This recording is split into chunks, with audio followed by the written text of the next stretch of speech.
Well, basically, what we get to is, so we're now in third person, but we're seeing it. We're kind of third person close with the husband of the sister, and he is a creative type. He likes making kind of films of, well, we don't really know, to be honest. It's just like we know he films a lot of things and he puts them together as videos. So he's a kind of videographer, or whatever you want to call it. Probably one of those types who you'd see in museums or certain exhibitions, or at least he's a wannabe of this kind of type. And that's kind of all he does, because the sister runs the business and she's got her own money and she seems fine with like him doing what he wants to do. So he's kind of lucked out in that regard, I guess. But now that the sister is mentally ill, because one thing I forgot to mention in the end of the first section, after she's nearly force fed meat, she does try and slit her wrists. I suppose maybe that's what people were getting a bit funny about in terms of it being unnerving. Yeah, she tries to slash her wrists in front of her whole family, and the husband of the sister, ends up kind of carrying her out, and he kind of starts fantasizing about this. He can't stop thinking about it, and so at some point he asks her to model for him, and then he wants her to model for him, and he can paint flowers on her body and all of this kind of stuff. And I just kept thinking, like, this is just like a glorified pornographer, basically, because I kept thinking there's no way that he doesn't want to smash, like, but exactly like that. And yeah, that's pretty much what it turned out to be. It was all a bit of a ruse, I thought, for him to be like, oh yeah, I'm just, I'm an artistic mind. Can you take your clothes off and I'll paint some petals on your body, and then maybe next time we should get a male model and he should put his penis inside you, and I'll just keep filming that. And when the guy freaks out, maybe I should do it. Maybe I can put my penis inside you. And because she is like in her own world, I guess any volition or permission or consent that she could give is out. I don't know, but she does agree to it. She seems fine with the whole process. I mean, she's not of her right mind because she's not eating anything, but she does agree to it. And then when the sister discovers this, she threatens to have them both committed because of how ludicrous the behaviour is and all of this kind of stuff. And as it turns out, when we get to the third section, only the sister's been committed. The husband done a runner, much like the other one kind of disappeared in the section of the first one. And then we're in third person and we're kind of following the sister, but really the sister just works as a kind of mirror for what the other one is going through, and she's like standing on her head saying that she's a tree. This is where it lost me, to be honest. And it kept saying time passes, like literally time passes is written in this book. And then I don't know whether anyone's told Han Kang, but a triple asterisk would suffice to convey the same information. Maybe they don't have this in Korean, I don't know, but that is the laziest way to show that time has gone by. That's like as a writer going, fuck you, I'm just going to tell you what's happening, and I'm going to keep doing it to emphasize the point that time is passing. And I found it very like, this is cheap. This is like, I felt like I was getting slapped every time I read it, and I must have read it at least 4 or 5 times. Maybe I was hallucinating because I wasn't well, but I definitely recall seeing that way too frequently. And it wasn't really even just that. I found the narration shift to be just too far removed from the opening 2 sections, and one where it was really trying to give the background as to why these sisters are the way that they are, and it almost like Freudian to the point of like Freud for dummies in moments. And I was like, wow, this is like really falling apart. It's like why are they? I don't understand what the meaning of this section is. But it's this really it's this typical thing that does kind of grind me a little bit. Maybe it's just because I've read too much about it in the past. But it's like a woman without kids goes crazy, and then the only thing that she can seem to relate to is Mother Nature, and everything has to be related to that. So, now she doesn't eat meat, and then she paints herself as a fucking flower, and then the next minute she's saying, oh, did you know that trees are actually standing on their heads because their roots are in the ground, and all this kind of stuff. And it's just like, just have a baby. This is like, I feel like this is what is being given away in the novel, and it's a separate thing, but I'm going to lump them all into one category here. But there's no surprise that there's a bunch of leftover women in China nowadays. It's because none of them are breeding, and they're all obsessed with nature because they've betrayed their own nature. And so the only way that they can apologize and make grievance for it is by making out as if they are like these wondrous beings and they have to now fuck the earth, basically. That's just a little theory of mine. I'm not really sure whether it's going to stand up in the future or not, but I'm being excessive to convey my annoyance with the third section because it really butchered it for me. It was the equivalent of taking an axe and just chopping down the two standing legs of the first parts, which were interesting. I did find it a little bit disappointing where it went, if I'm honest, because we were at such a nice point at the end of the first part where the families are in turmoil and no one knows what to do with this daughter of theirs, and she's at a breaking point, and there's so many trajectories it could have gone in, and instead we just get another or a different variation of essentially a pervert. If the guy isn't interested in having a doting wife, he wants a gullible whore, basically. And this is the major critique of men in the whole piece. Or he needs to be the patriarch of the family who can force feed his kids as he pleases. But and yeah, I would say I give her the credit in the third section that there was some poignancy to it, and I think some of the language was quite nice. I really didn't appreciate. There's this fucking little fly that's just been in here, and I would normally leave this alone, but it keeps flying in my fucking eye line. So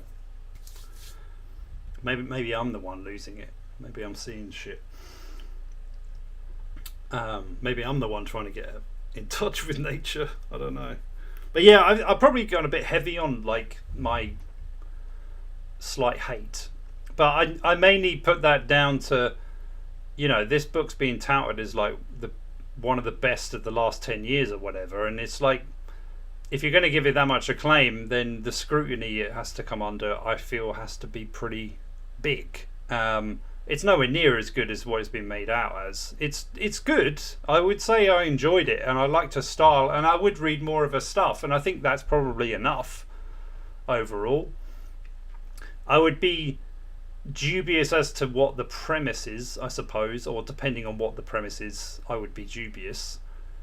But yeah, I'd be quite intrigued to see her explore these things and see if there's anything more to say apart from men bad, perverts won't let us live, oh, we're so oppressed, we can't do. I mean, and yeah, my little bit of research into this, because I thought, I wonder what kind of background she has, and she is the daughter of a family of novelists, and it's like, oh, there's the reason for all the tics.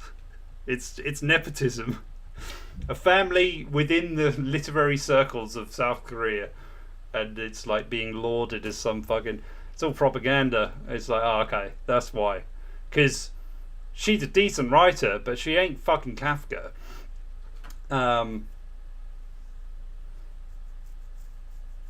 But I mean, in some ways, as a novel, I think I wouldn't say surpasses Kafka, but yeah, to make a kind of to completely contradict myself, I don't think Kafka actually could write novels. So, in some ways, she has gone beyond that.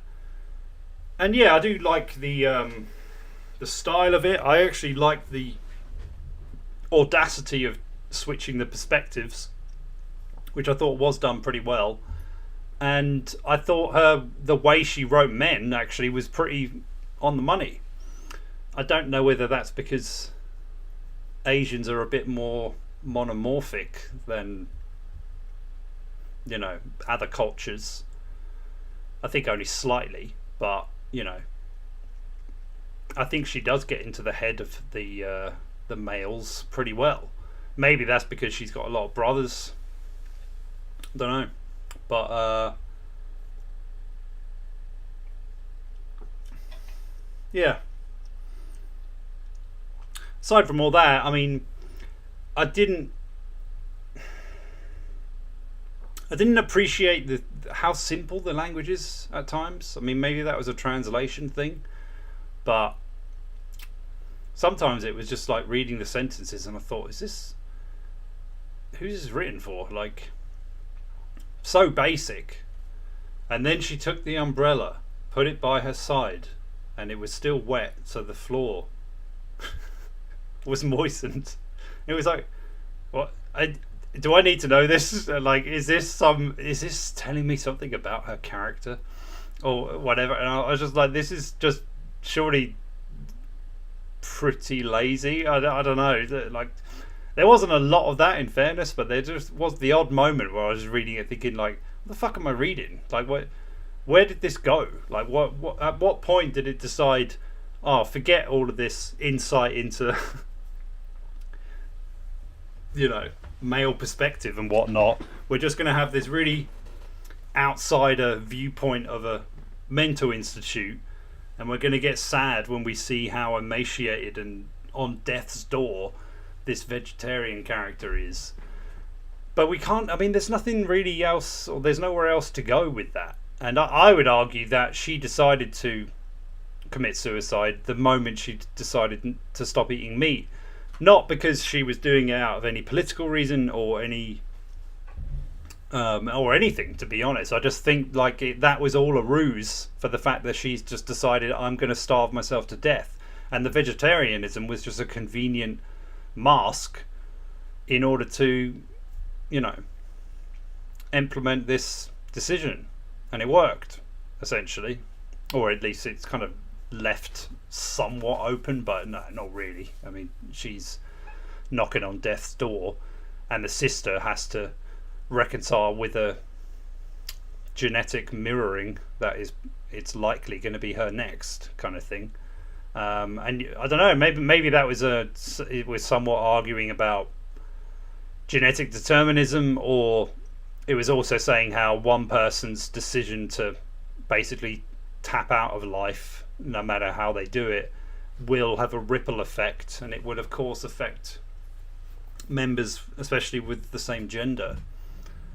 And I did like how it did have elements of like this unknowingness of other people, and knowing, you know, what their intentions truly are, things like that. I think it should have been more perverted. I wanted a bit more than a few fucking flowers painted on some butt cheeks. You know, come on, give me some penetration. Give me something. I need, put some soil in her butthole or something. I want to know the depths of depravity. If you're going to go pagan, you got to go fucking pagan, you know.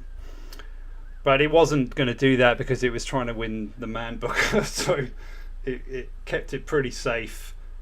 Yeah,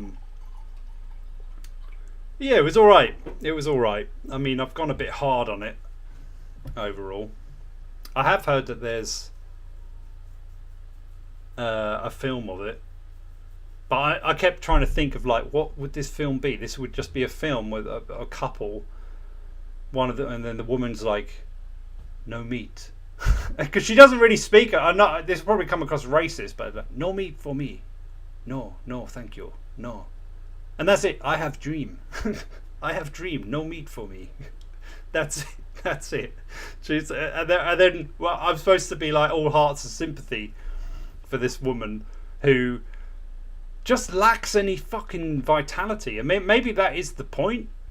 And fair play. Like, I thought Kang was pretty committed to that idea, and it does come across quite well.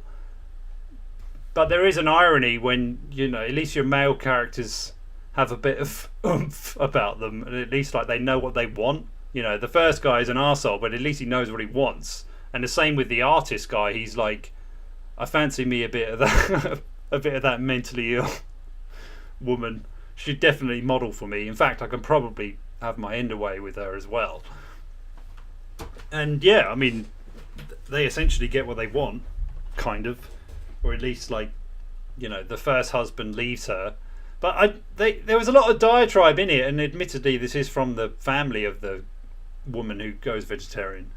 How cruel he is and how like dismissive and all this kind of stuff. And it was like, he put up with her for quite a while, and she was like non-reactive to everything he tried to do.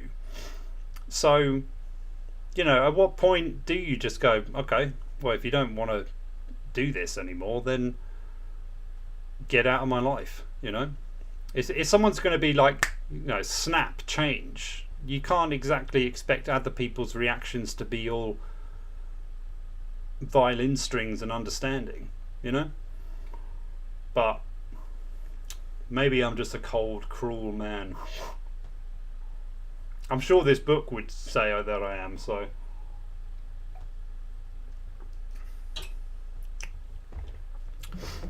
Anyway, was it me and Painbow the only ones who read it? I will say that Patrick was the one who demanded that we read this.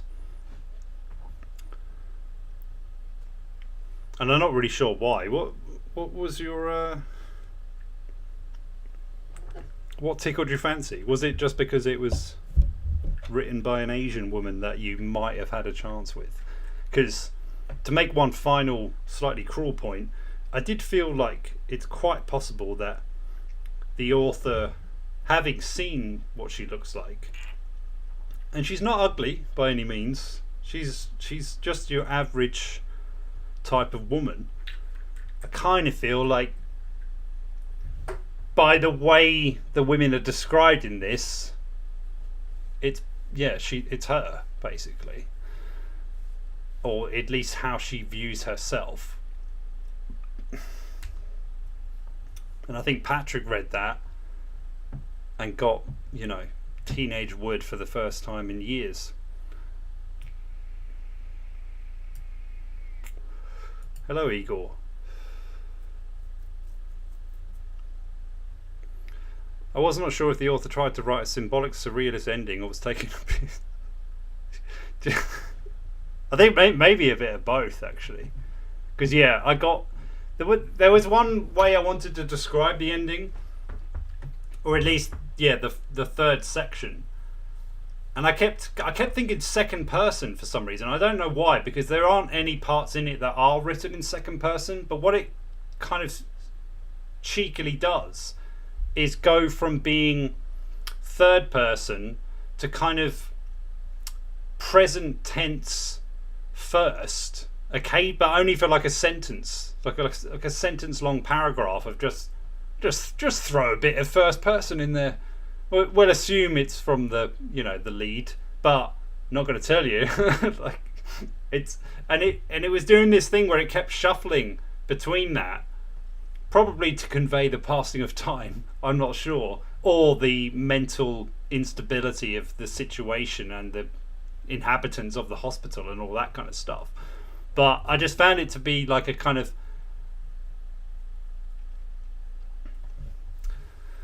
a way where it's almost like one of those ideas that you think is kind of clever when you first come up with it, but when the more you sit on it, the more you're kind of like, oh, it's kind of shit. It kind of doesn't work. It felt good when I first did it, but then the more I look at it, the more it's a bit like, if you're a writer who needs to write, time passes,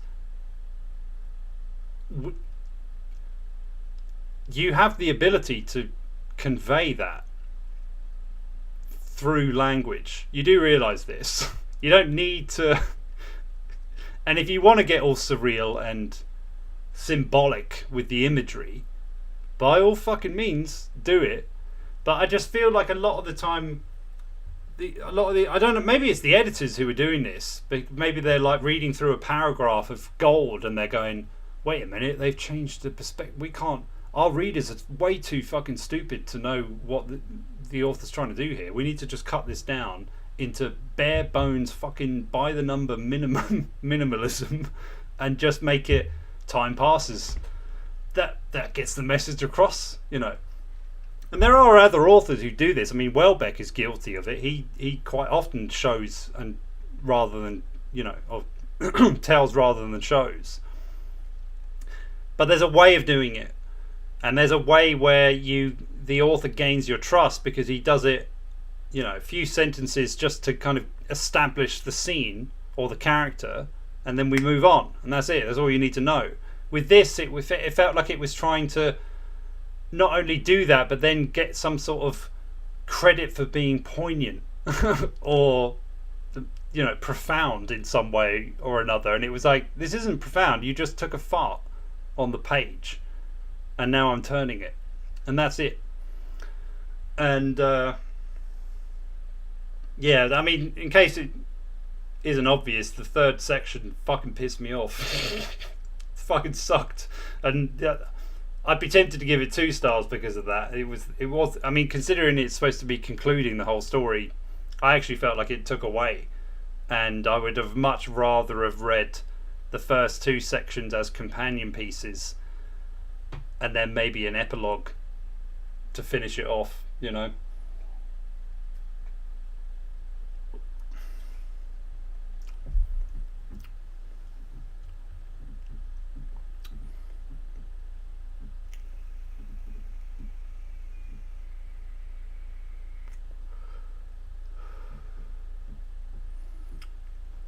Well, I mean, it was interesting that it said vegetarian as well, because, I mean, maybe it is such a oddity there that veganism is just like that is, you know, like an idea that can't even be conceptualized, because really she's a vegan. Like, that's kind of like reading, you're like, well, she doesn't eat meat, but she doesn't eat dairy, she doesn't eat anything. I think she even rejects like fucking honey or something of that equivalent, where it's like one of those ones where you're like, is that, you know, it's still, yeah, technically speaking, that would be a vegan. All she wants to eat is bean sprouts and beetroot or kimchi or whatever. That's it. And yeah, she's a full-on vegan, which is, I mean, it's only surprising because of, you know, if this is published 20 years ago, which may be the original, I think it was written as a short story originally. At that time, veganism was probably mostly unheard of. So maybe that's why the name stuck with that. But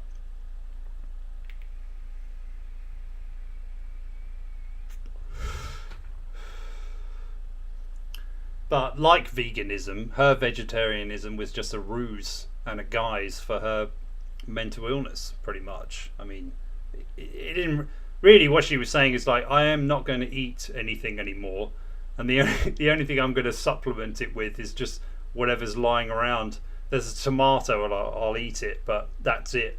And then the reason the family's fucking horrified, in the book it's kind of displayed as, or portrayed as, you know, oh, it's because you're not eating meat, you're not gonna, you know, be able to survive. But it's like, no, you're not fucking eating anything. Like, you know, you're eating nothing but plants.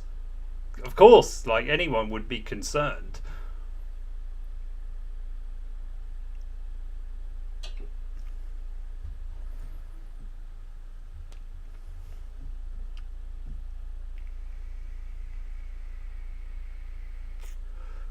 Yeah, I mean, I've got to also get onto a bit of that,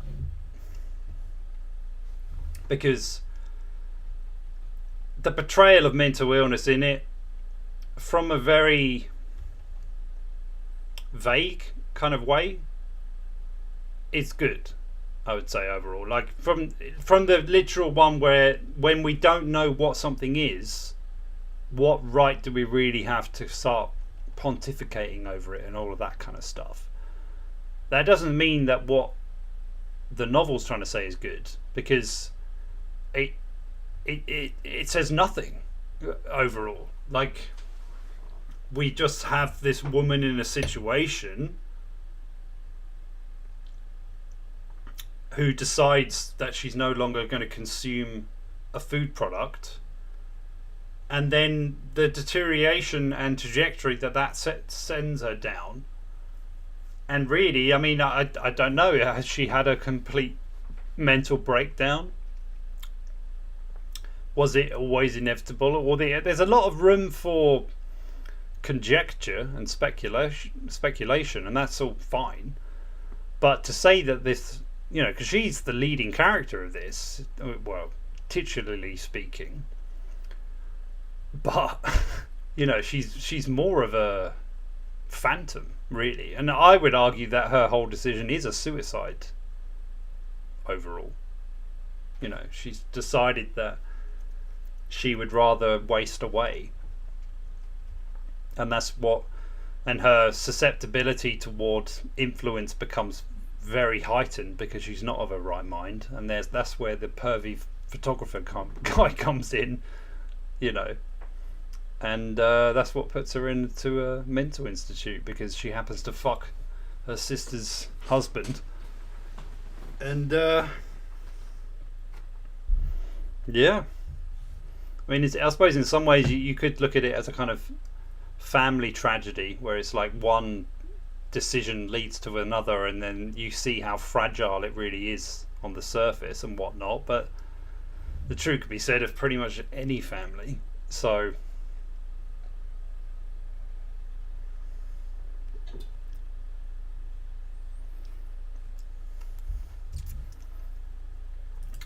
most Goodreads people have spent their life reading Colin Hoover, so they think books like this, also heavily loved by the milquetoast establishment, are profound and weird. Yeah, well said.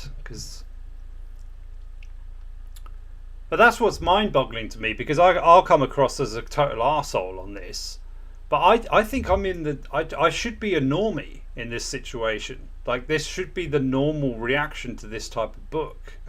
I mean, obviously it's easy for me to say that, but it seems to be more indicative of a global mental illness, that people could read this and be like, oh my god, it's so profound. I mean, it hasn't described anything about what the illness is, and that's exactly what my illness is, because no one understands me, because I'm very special.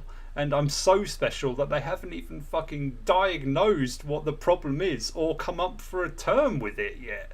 So it's like, and it's like, that's what it, if art is like a mirror to what society really is, whether it's global or national scale or whatever, then the things that become popular now are literally going to reflect that.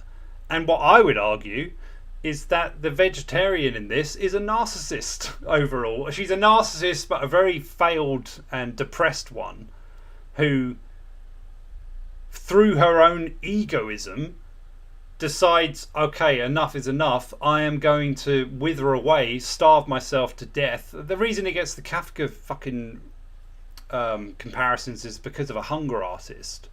But Kafka bared his soul in that story. Whereas I'm not seeing that in this. I'm seeing, a bunch of, if I talk about this, but keep it vague, tick box. Okay, patriarchy, tick box. Domineering father, tick box. Fuck off. Have something to say, at least. And I do think the humour that she's got is good, and I would love to read more of that. I wanted to have a bit more balls, and typically, because it's Asian, there's a rape scene. But I found that funny that no one really focused on that. From what I read in the reviews, it's amusing to me, like the things that people jump on, where it's like, oh, when Daddy tried to shove that bit of fucking chicken in my mouth, that was horrendous. It's like there was a scene when the husband, like, you know, puts his foot down at one point and basically forces her to have sex with him. I guess because they're Asian, it's a bit, you know, par for the course. I mean, I mean that in terms of their literature, like every book you ever read has got some rape scene in it at some point, or at least mentions it. You know, someone's going to get raped. If it's an Asian novel, it's going to happen. But yeah, in a lot of the reviews I looked over in Goodreads, nothing about that was mentioned, and I was like, oh, interesting that their silence is actually creating part of the problem because they're acquiescing to this, you know, nuptial arrangement.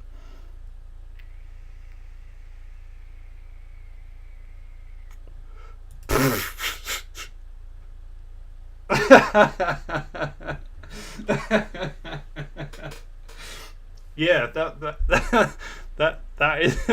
is what that's what I was doing during the third section between the massive gaps when nothing was fucking happening. It was like, I mean, maybe it was with the ebook I was reading, but it even had like little, you know, dashes to fucking separate the paragraphs. But then you'd have that, and then it'd be like, time passes. It doesn't when you're reading this fucking book. Time freezes. I was like, I felt like I actually like double took at one point. I was like, did I just read that? I'm fucking losing it. But no, yeah. Well, I've gone pretty heavy on this. It's all right, you know, not bad. I guess there are some similarities to something like No Longer Human. I am aware that that is Japanese, but for the sake of this video, all Asians are the same, unless they're brown. So, yeah. It delves into things about mental illness and, you know, depression and whatnot. But again, Dazai, although I would say is slightly excessive in almost like The Sorrows of Young Werther with, what was his name? Yozo.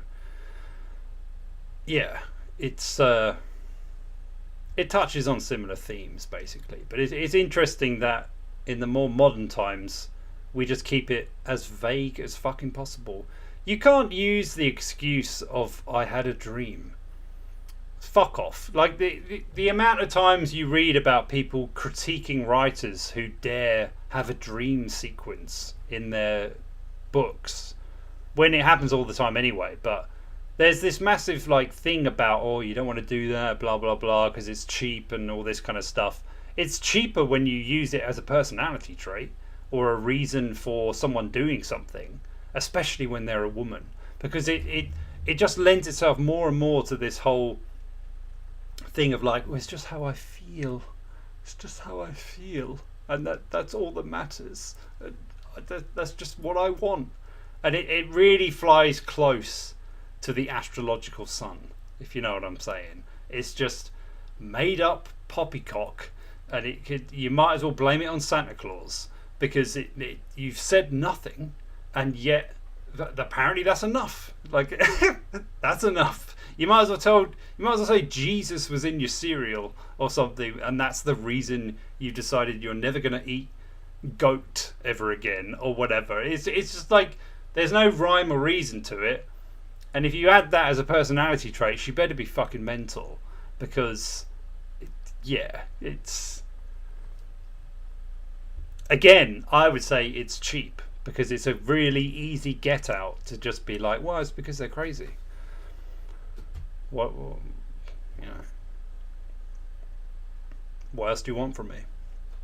They're crazy, or at least they're going to be seen as crazy, because I'm going to keep her at such a distance that you're only going to see it through other people's perspective. Oh, she's talking from the perspective of all women. This is how we all feel. We're not even allowed our own personality.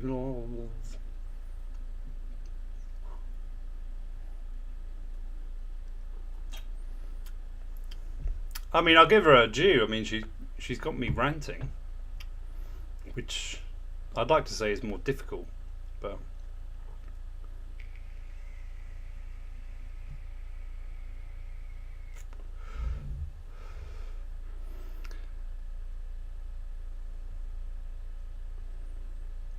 we can test it. What, to the 9 people watching this, that you can see that mine has won a prize. If in the future, I say that like things are going to change, but no, yeah, maybe if I ever have a big enough following, I'd be we can test that. But the thing is, you can't just make up a man booker or whatever. Like, people were aware of what these things are, and the whole reason people are going to be reading her now is just because it's got Nobel Prize on the side of it. People don't even probably know where that originates from. It's just they're aware of it in the social consensus, let's say. It's a good idea. I do think it could work, but it means dick fuck all, you know, unless there is some sort of hysteria around it. People are religious thinkers. Like, if they feel like they have some association with it, that's enough. And it's interesting when you read reviews of this kind of thing. Like, there was one from some dude, and he was just like, the perspective of the vegetarian was just exactly the same as my experience as a vegan myself, and no one will ever understand. And I was just reading it thinking, like, do you review every book like this? Like, if somebody's dietary preferences isn't mentioned in a book, is it's just like, as a vegan, I couldn't stand anything in this novel. I couldn't relate to a single fucking word. It's like such a bizarre like way to like view things, and it's like, but that's what's encouraged. You know, it's all about you, and it's not enough to get something from the story. You've also got to relate to some of the bullshit fucking subject matters that it's going to bring up. It's like, can you imagine like Dharma reading it as a cannibal? I was deeply offended by Han Kang's decision to make the fucking main bitch a vegetarian. This goes against all my principles. Fucking unreal. Like, what a clown world really in.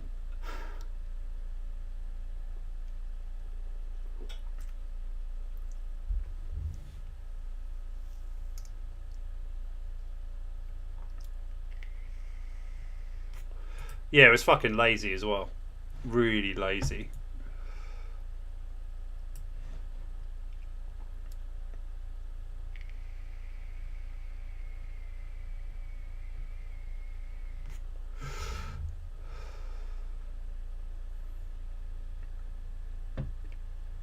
Isn't the vegetarianism a symbol of the fact that existence is predicated on the suffering of others, and that's why she chooses death? Well, yeah, I mean, that's what the trajectory of the book certainly goes down, for sure. And that's the feeling I got from it. And she does start to, you know, imagine herself as a tree and all that. I mean, I found that especially funny just because doing like acting training, it's always the kind of cliche of like, yeah, you're the third tree on the left, and it's like, this woman aspires to be to be a tree. But you're always feasting on something, you know, whether you're a tree, an insect, whatever. I mean, I don't know why there isn't a romanticism behind it, really, because there is a beauty to the fact that everything consumes each other to survive. You know? I mean, it's all interlinked, as brutal as it really is. There's something somewhat erotic about eating an animal, is there not? I don't know. And when you reject this, it's the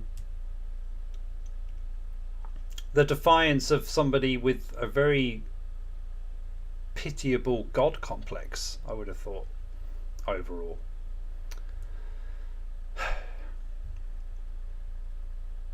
I mean, it would have made a good porn, actually, thinking about it.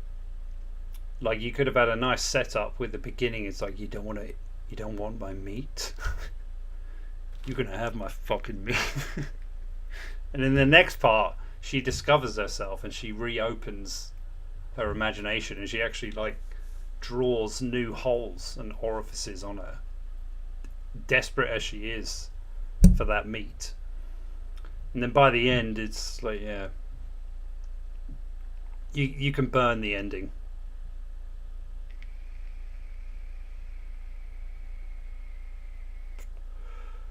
Yeah, it was fun. I'll give it that.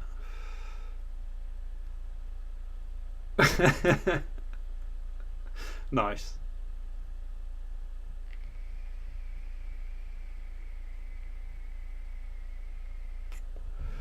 Supposedly a second novel's much better. Okay, we'll consider that.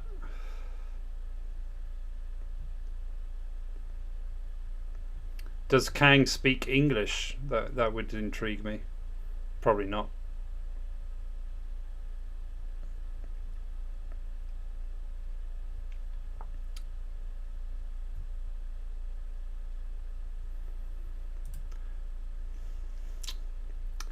Well, I'm sure you're stalking a lot of.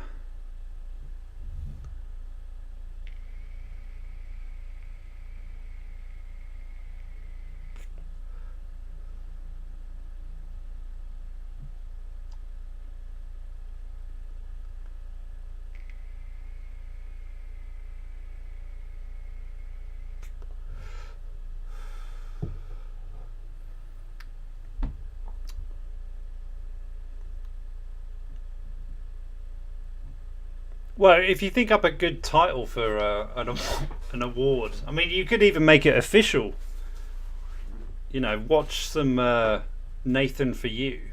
I think he does an episode on it at one point where he needs to legally have a short film recommended by someone, and he figures out a way of doing it where he can actually claim that some, Hollywood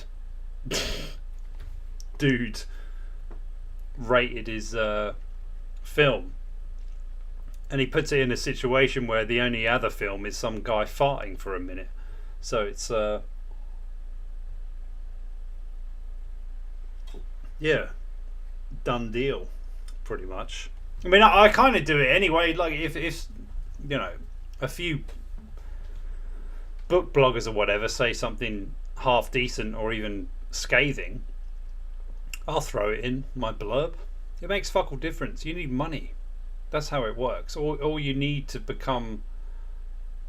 You need to be part of some group, which I believe this author most certainly is. I mean, the first few articles I saw about her winning the Nobel was all like, oh, it's so surprising. Oh, she's only the 19th Asian to win it or whatever, and all this kind of stuff. And then I do a 5-minute background check on her, and it's like, well, it's no surprise. I mean, she's born into total privilege. What are you talking about? Like, I hate the fact that there's, anything to kind of make it seem like somebody done it all against all odds. And it's like, she hasn't done jack shit against all odds. It sounds like her whole family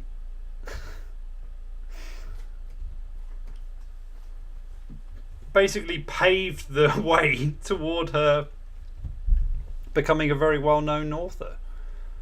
Fuck off, you're never going to get a George Orwell these days, It's not going to happen for many reasons, but you're not even going to get a Mary Shelley or someone like that, really. It's well, I don't know, you might do, but usually you only get it posthumously, But I really, it's hard to imagine that someone could be writing something that's going to sit in a treasure chest for 40 years or whatever.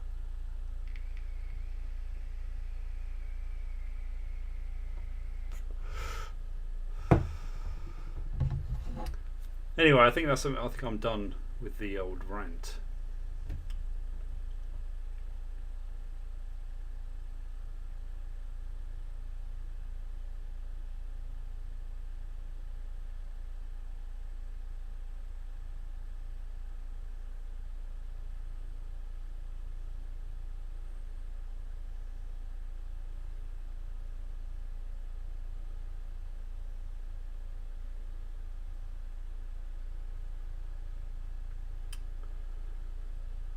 But yeah, fucking hell. Last week, I remember saying, "Oh, I don't get hungover" and all this kind of stuff, and I woke up feeling like absolute death on the Sunday. But I knew it wasn't really because of the drinking, but I was just like, I was ill the whole week, like just lounging around.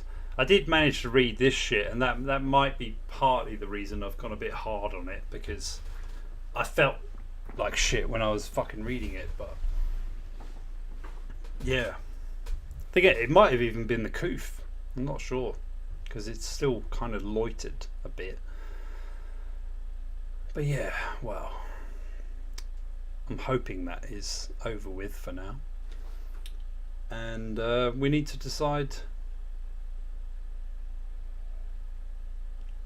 Call that? I mean, I'd say it's a rant. The book isn't as bad as what I think I criticised it for. It's decent, you know. It's a fuckload better than Eileen, for instance. But having said that, I would still put this in the category of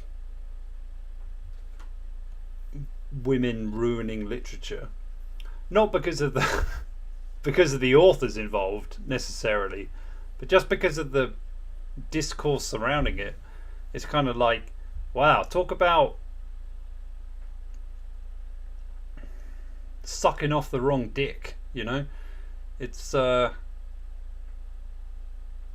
mean, I'm sure there are female authors out there penning some, well, like what we read with Jacqueline, what's her name? I can't remember her name now. I want to say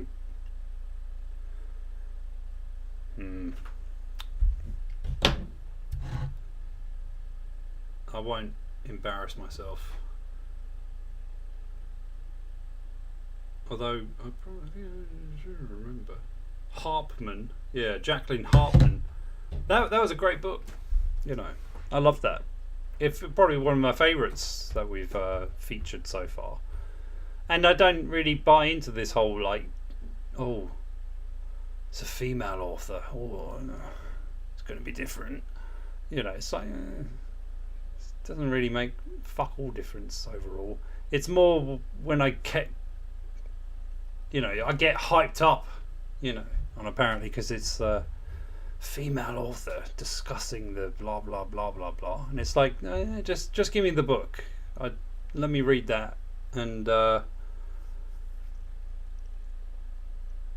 we'll be the ones to decide if it's any good or not. So far, for me, Harpman's book is leagues above these ones. It's not really worth the comparison, in fairness, because the themes and motifs and subject matter in general is totally different.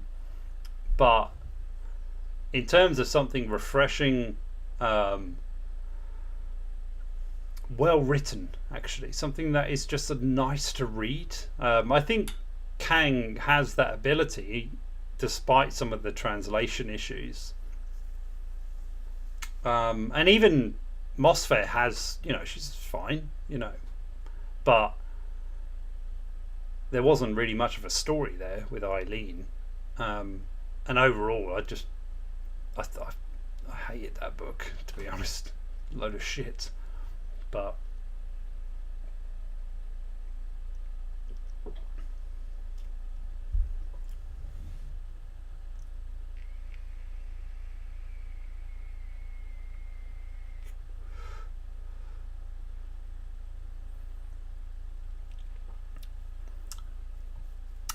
yeah, I mean, I am down with that.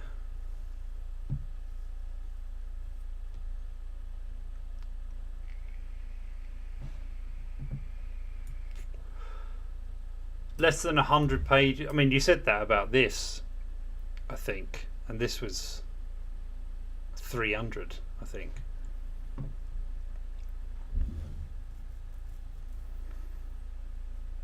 But I'm down for the necrophiliac. Yeah, I kind of want something a little bit more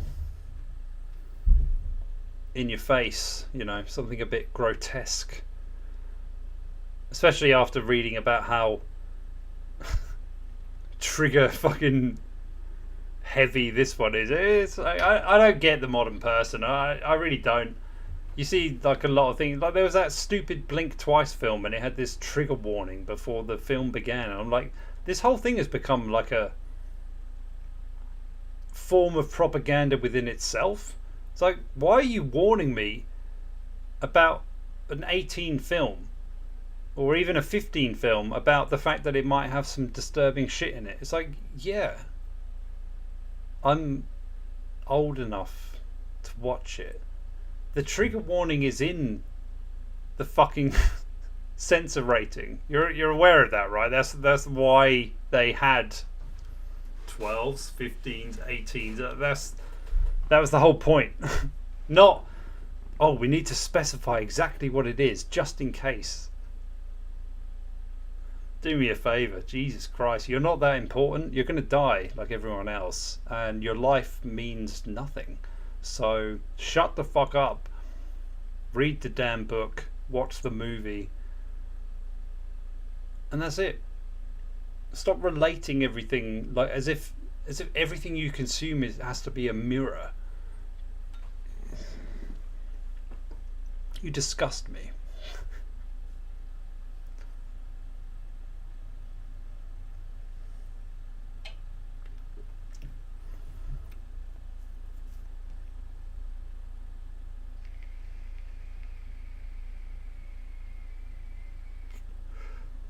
Same. I'm down with that.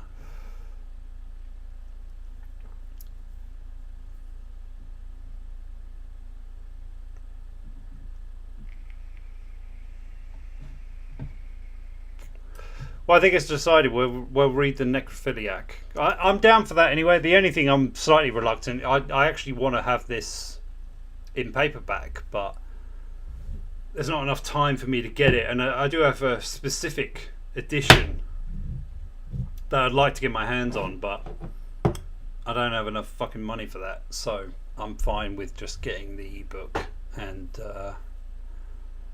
yeah, getting that read by Saturday. Done deal, you know, easy.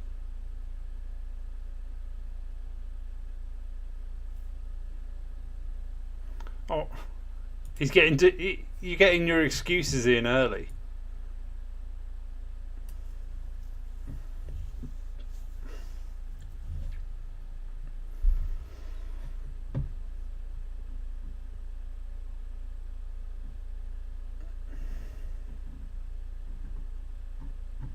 Yeah, we'll do that one, and then we'll do a normal one the week after.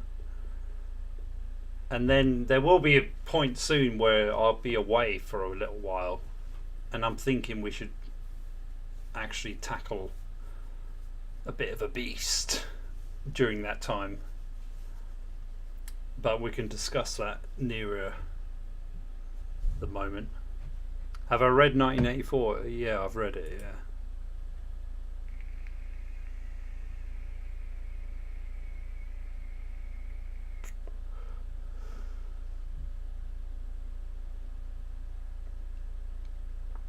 It's fine. Yeah, it's a good book. I mean, I haven't read it for a long time.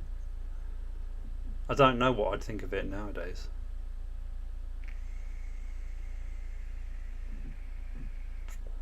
We'll probably read it on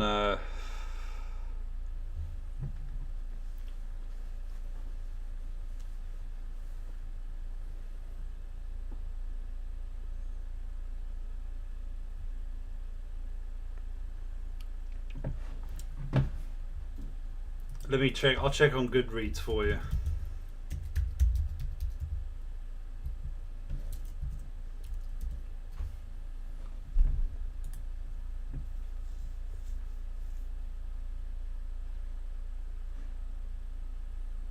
says 92 pages in paperback.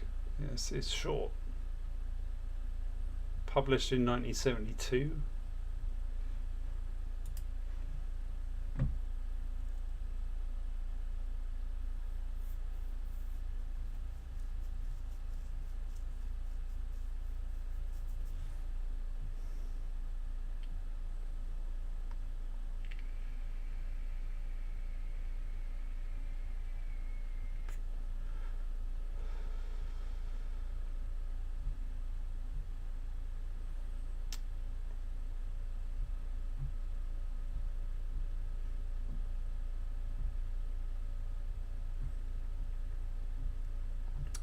James Flynn gave it 5 stars, I believe.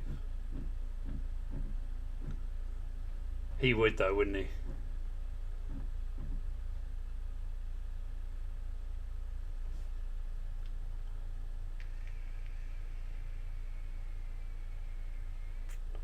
In fact, I'll download it now so I can have a little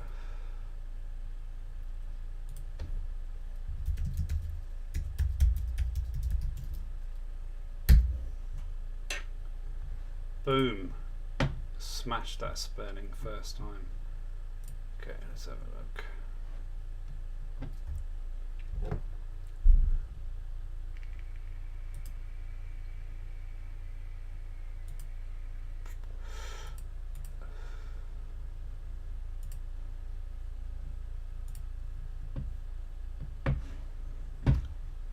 Let me throw it. I'll throw it in the old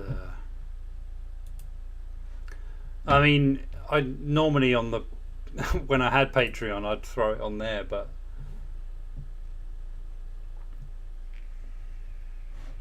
I got kicked off. So, if you want a copy, send me an email.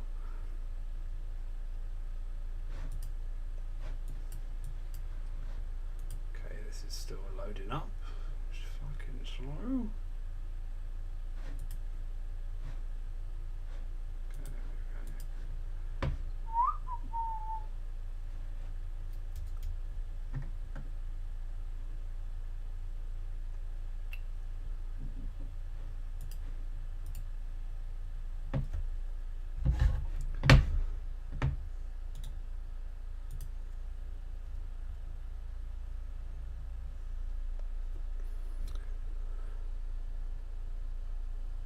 I did read a bit of Harrison, what's his name? Ellison. Harlan Ellison today. Wasn't that impressed. Wasn't bad, but I wasn't that impressed. Okay, let me get rid of this. Seems to be not loading.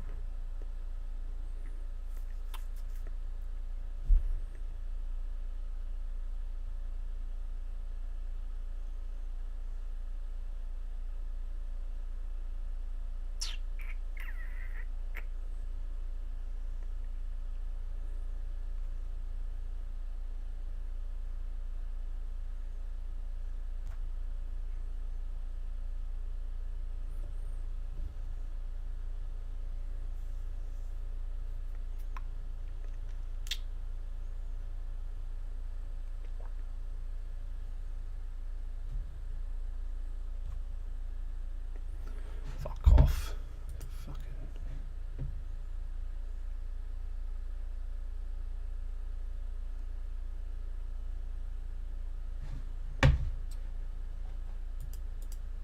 That even work?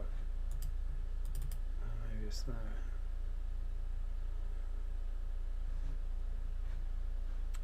Oh yeah, it's short. It's definitely short.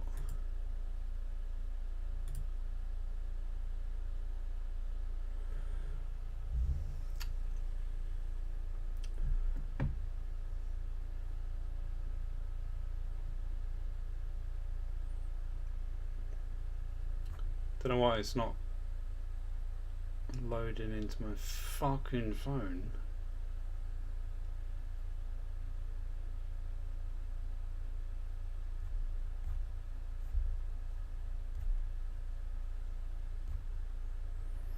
Whatever. Okay, so it starts. Actually, I might be able to.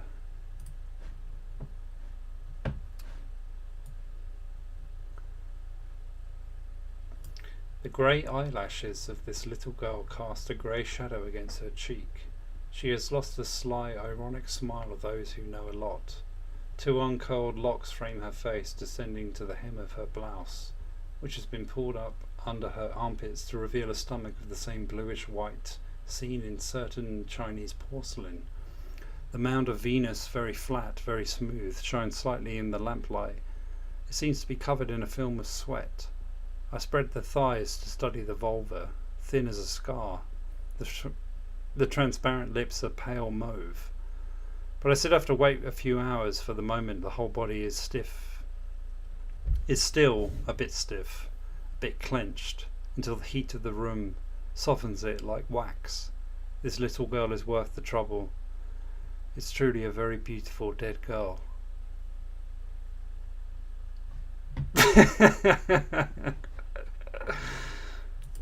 I'm in. Looking forward to it. Now that's how you open a book. Never mind this vegetarian bullshit.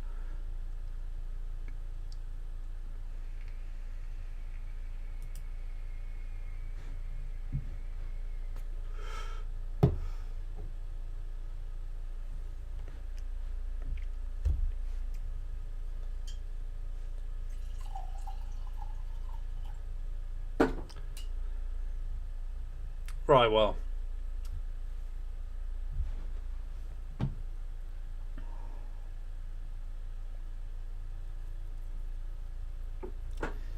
Okay, it goes on to say, yesterday evening the little girl played a mean trick on me.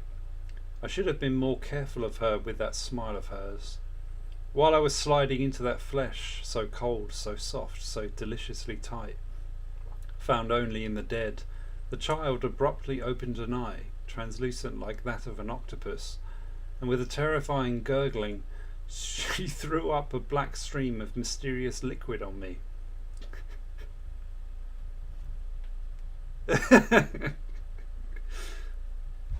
This is what the book club needs right now. After that fucking Nobel Prize peace winning bullshit. Look forward to it.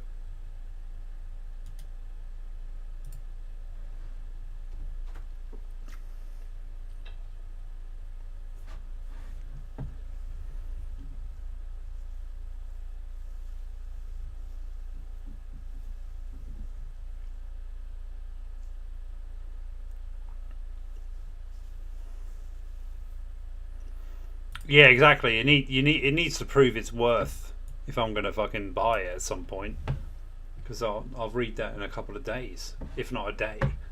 So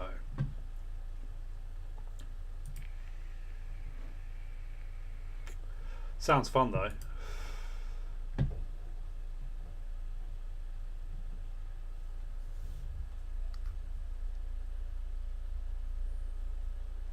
But Patrick, you're on your last lifeline here.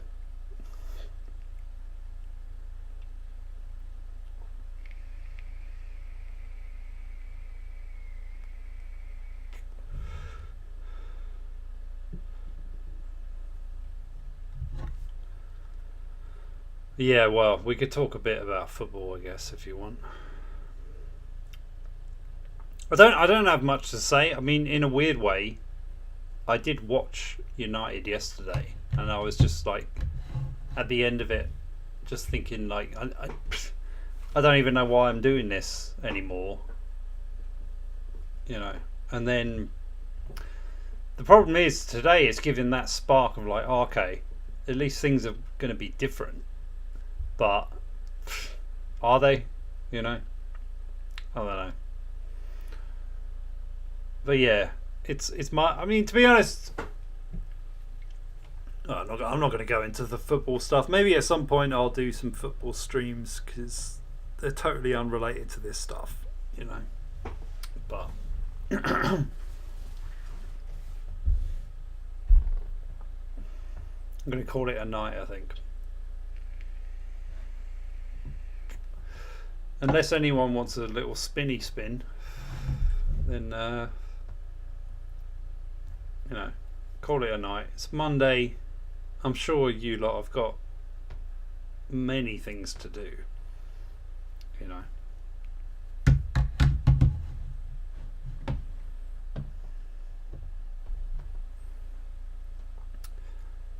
I'm not depressed. I'm fine. I'm not very well. I haven't been well, so. And to be honest, who isn't fucking depressed?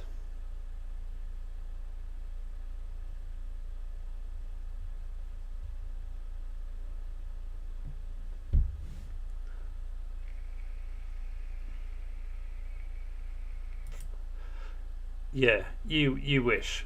That means I should be immune from criticism, which isn't, you know.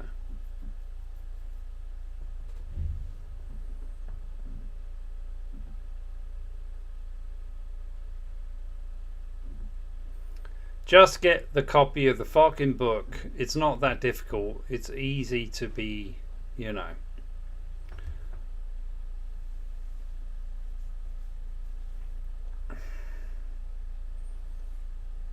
It's easy. If you need to fucking read something, I mean, this book is really short as well. You don't have any excuses this week. You need to read it. Fucking take. If you took 15 minutes out of the day to find this piece, you can read it in 3. Come on.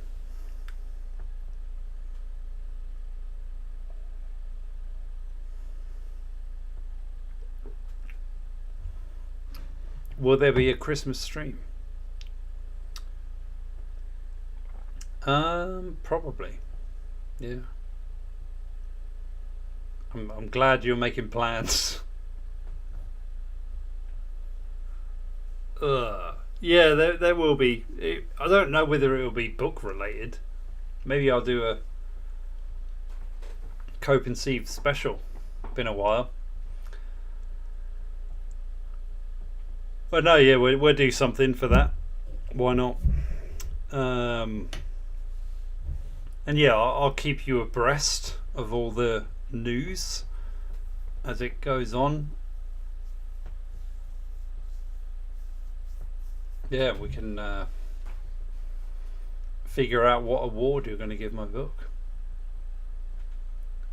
Hawk has his way back. He needs to pay his due. I've said this before. I mean, you know, he's out there bitching still.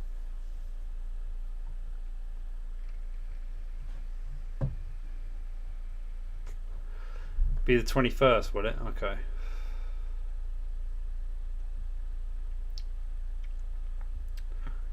We'll discuss the Christmas stream. I didn't even realise this was a thing, to be honest. I mean, I'm touched.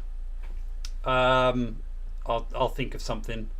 But what we'll probably do is maybe we'll read something Christmas-ish, maybe, and then discuss that, and then we can watch some clips if you want, or maybe a short film. If Saturday's the 21st,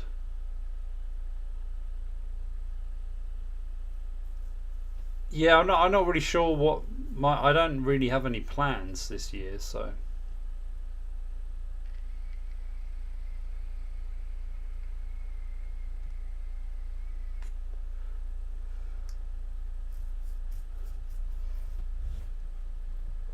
we'll see. I can't quite believe we're fucking discussing this, to be honest. But then again, it's getting near that time. So Sharan. Yeah, why not? Maybe we can vote for a small reading.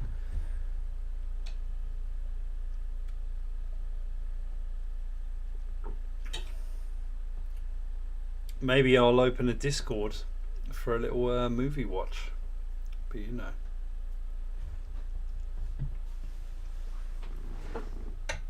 I don't want to do that, if I'm honest, but it'd be nice to do something where I don't actually have to host.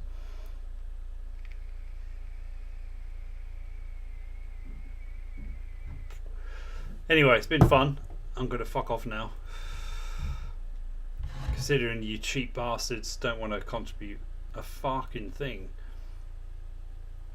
You think this runs on fucking nothing, don't you? But yeah, The Necrophiliac by Gabriel Witkop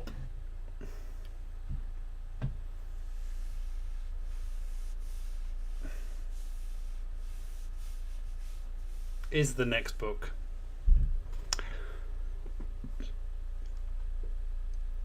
Well, until Saturday then, I guess. Look forward to it. In the meantime, feel free to donate. I mean, you can actually like pay for the next book if you want. Wink, wink. First come, first serve. No, it's only on PayPal. There will be another alternative soon. But I don't have Super Chat because I don't have any subs on this channel. So, you know. Plus, YouTube would take most of it anyway, so fuck them.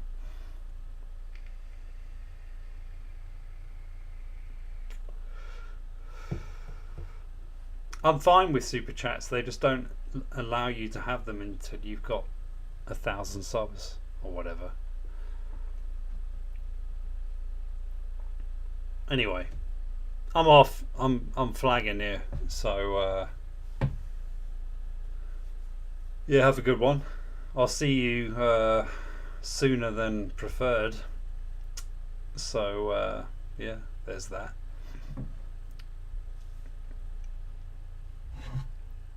And you know, don't work too hard or anything like that in the meantime.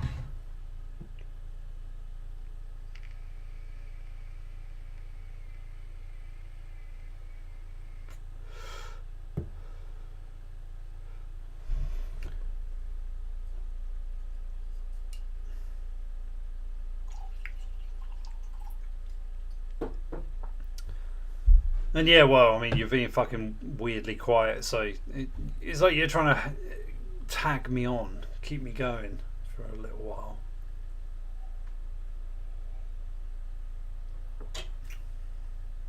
I'll see you Saturday. Take it easy. Thanks for tuning in. It's been fun. You know, the book's fine. I'm not. Thanks for the rec, Patrick. Was appreciated. And I look forward to the next one. Until Saturday. Yeah, try not to die and all of that stuff. I'll see you then.